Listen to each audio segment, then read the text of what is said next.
to be talking about not all my art supplies, because if I did, I'd be here for a while, but I'm going to be talking about some of my favorites, how I use them, and why I love them. So let's just hop right into the video. I usually make my intros pretty long, but today, we're skipping that. This one's pretty dusty, but I'm gonna start out with this one. I don't use it a whole lot, but when it comes to repaints or needing to dust something with color, like if I'm making some sort of clay craft and I want to dust some green or brown or something on there that makes it look more realistic, I use these. These are Prismacolor pastel sticks.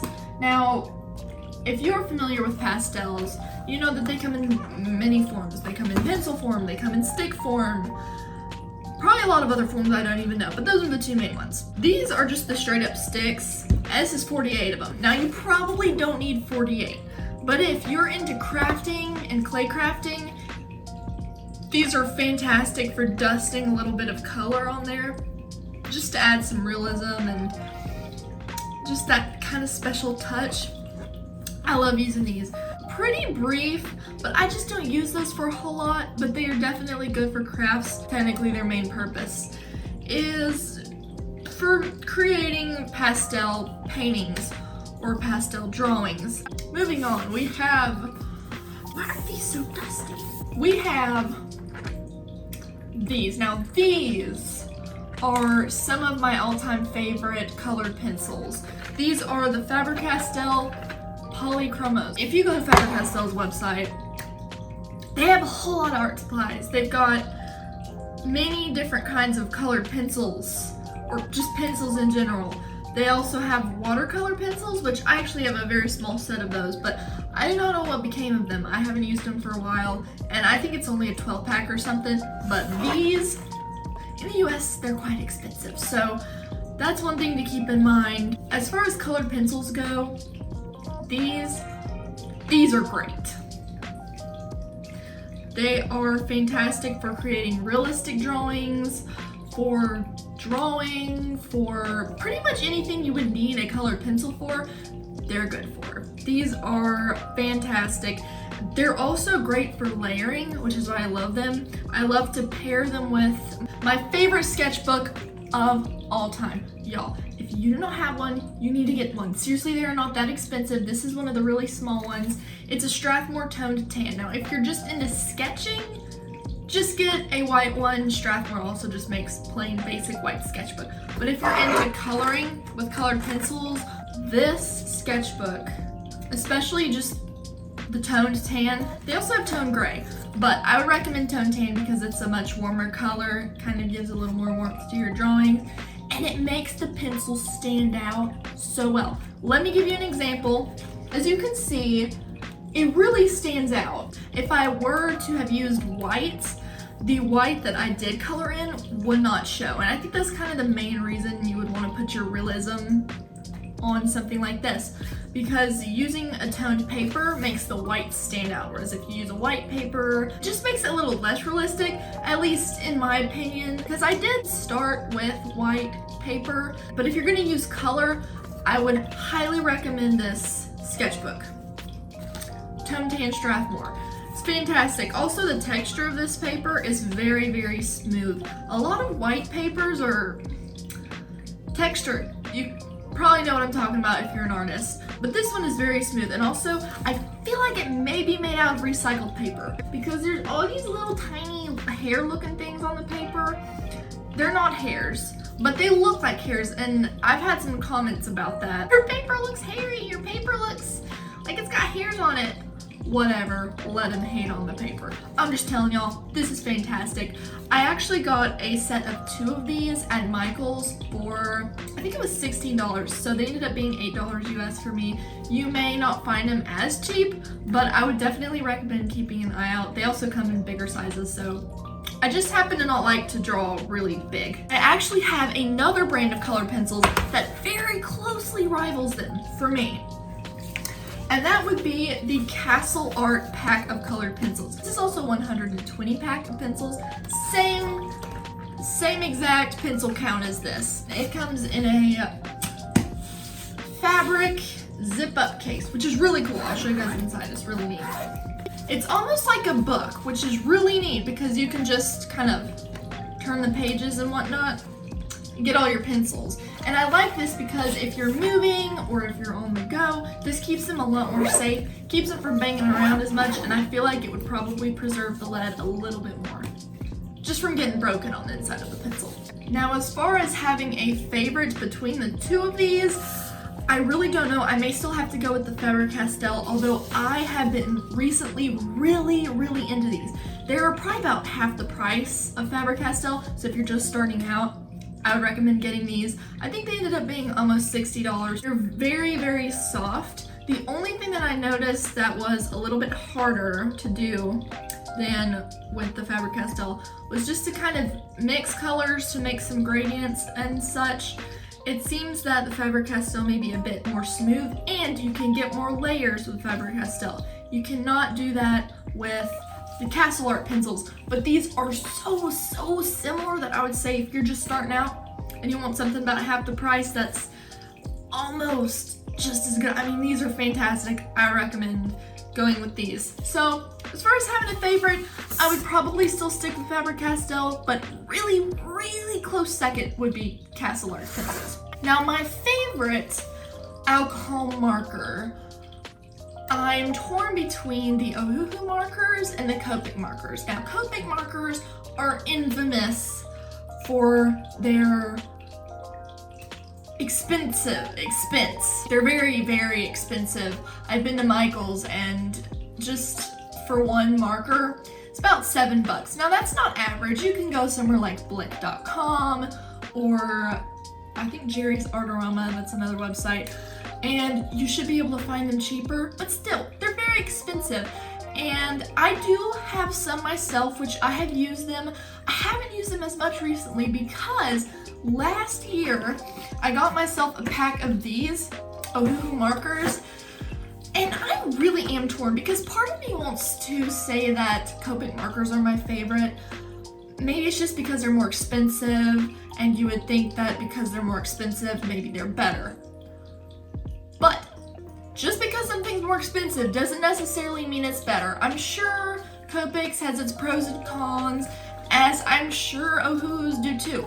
But I'm going to tell you a few things that I noticed that were better with Ohuhu marker than were with Copic marker, and these things really made Ohuhu markers probably my favorites. Ohuhu markers are slightly bigger. So the barrels on the Ohuhu markers are a circle, and the Copic markers are an ellipse. So it's like an oval, but it's a little more squished. So first of all, the barrels are smaller. Ohuhu markers are bigger. Now, Copic markers you can refill, and they do not sell refills for the Ohuhu markers. So even though you can actually take the tips out, you cannot buy any type of refills. So you're just gonna have to buy a new pack of markers. But Ohuhu markers do actually last a little bit longer because they're bigger, they hold more ink. Another thing that I absolutely loved about Ohuhu markers are the brush tips are more firm. The Copic markers, they tend to have just really bendable tips. And for some people, I think it would suit them. But for me, it did not, because as I was using Copic marker, it got really hard to get into the little corners of my drawings and everything. And it was hard to color it as fast. I had to go over it a lot more slowly. It was also less juicy. What do I mean by that? If you're an artist, you probably know what I mean, but I'm just gonna explain it to you. Less of the ink will come out the Copic markers than the Ohuhu markers at about the same rate of time. You're gonna have more coming out of the Ohuhu marker, so you can color a little more quickly, and it blends really nicely. Copic markers, they blend amazing too, but it's gonna take you longer to cover your artwork. Now, for some of you who probably use Copic markers a lot, you can correct me if you want. Just correct me in the comments. But I know from my experience that Ohuhu markers definitely work better for me than Copic markers because the tips are more firm, it's easier to get into the little corners, they're a little more juicy, they seem to just blend better together in general, and they're a bit bigger, so they're gonna last a little longer. So that's just why. And then another thing, they're so much cheaper. I think they were probably less than $1 a piece. So even though you can't buy refills, by the time they wear out, you're probably just gonna want another set, or Ohuhu's gonna be out with another set by then. They've already got the pastel set, skin set, other things I don't have.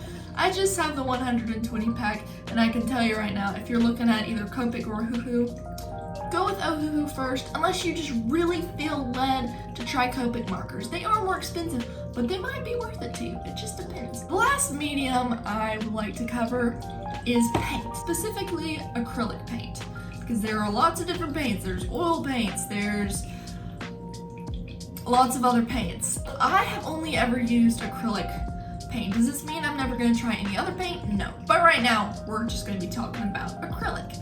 So there are 2 types of acrylic paints that I have right now, or 2 brands.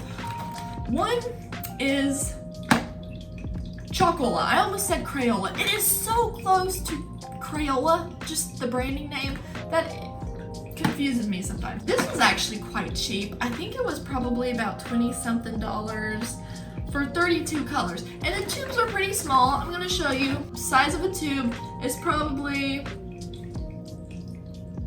it's about from my pinky to the end of my palm. So it's not that big, but it does last a while as long as you're not using them for really big painting projects. There were a few things for me that I didn't like as much. One, when they dry, they seem to turn a darker color than it advertises just on the little bottle itself. The color it shows tends to be lighter than what it really is. So whenever I was making a painting with it, I was a little disappointed because the colors I was going for weren't what I saw after it dried. So that's one thing to keep in mind. Another thing, it's really not liquidy.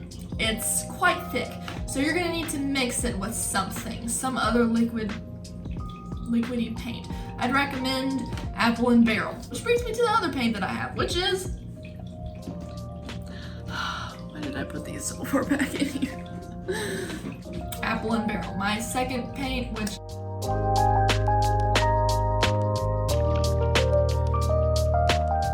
now if I were to recommend which one you would get, Apple and Barrel would win. Hands down, Apple and Barrel, no question about it. Chalkola's great, but these things are like a weapon of mass creativity. These are incredible. These are not very thick. They're thick, but they're not put a little dot, put a blob, and it stays like a chocolate chip. These are very runny and also thick. It's hard to describe. You would just kind of have to see it for yourself, but these are so cheap, y'all. I think this was probably $1 at Walmart. And for some of you who don't have a Walmart where you live, you may have a hard time finding these. You may also have another craft store of some sort that sells these, but I know Walmart is a very big seller of these. I would completely recommend these. First of all, they dry fast. Second of all, they are very, very durable. I mean, they will not rub, they will not scrape.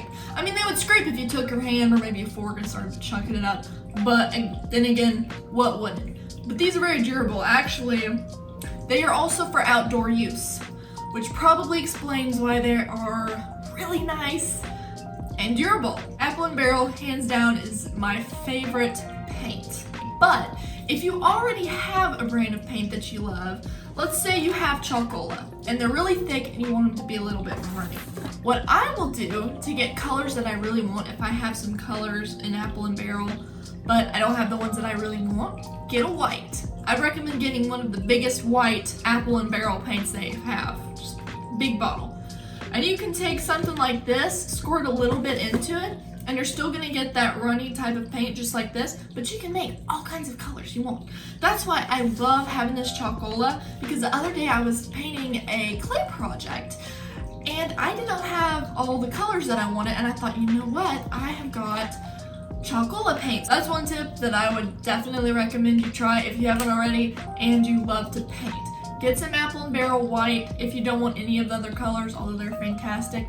But if you have a lot of colors, but you don't have the ones you want, and you have some other paint like Chalkola, those are great for getting the colors that you want while using Apple and Barrel.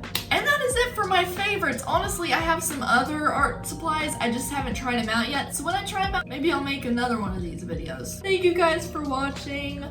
I will leave a link to all of these art supplies down in my description. So if you want to check out any of them, especially this, then just go ahead and scroll down to the description and go find whatever you're looking for. If you're not a part of the Artsy fam, consider joining.